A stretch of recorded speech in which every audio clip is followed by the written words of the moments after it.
ربنا ظلمنا أنفسنا وإن لم تغفر لنا وترحمنا لنكونن من الخاسرين ربنا فاغفر لنا ذنوبنا وكفر عنا سيئاتنا وتوفنا مع الأبرار رب ارحمهما كما ربياني صغيرا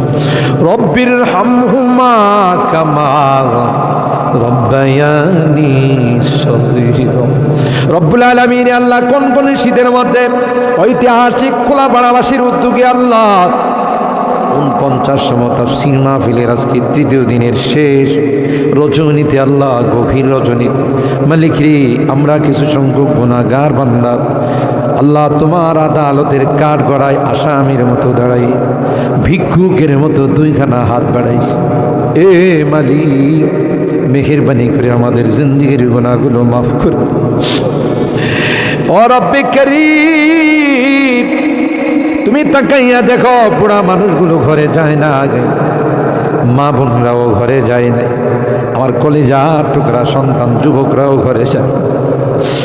কাঙ্গালের মতো হাত বাড়াইছি এ মালিক তাওবা করতেছি আর জীবনে কোনো গুনাহ করব না আর জীবনে কোনো নাফরমানি করব আল্লাহ ওয়াদা করলাম আর জীবনে কোনোদিন নামাজ ছাড়ব না আর জীবনে কোনোদিন বেপরদায় চলবো না ইয়া আল্লাহ মেহেরবানি করে আমাদের তাওবাগুলোকে কবুল করে নাও ইয়া আরহামার রাহিমিন ইয়া আকরামাল আকরামিন আল্লাহ মনে চাইছে বিছনায় আরাম করার জন্য না না না আরামের ঘুমকে হারাম করে শীতকে উপেক্ষা করে শুধুমাত্র কেবলমাত্র আল্লাহ তোমার কাছে তাওবা করার জন্য বসে রইলাম আমাদের গুনার কারণে যদি জাহান্নামে দিয়ে দাও কে বাঁচাবে কে আমাদেরকে জাহান্নাম থেকে রক্ষা করবে ও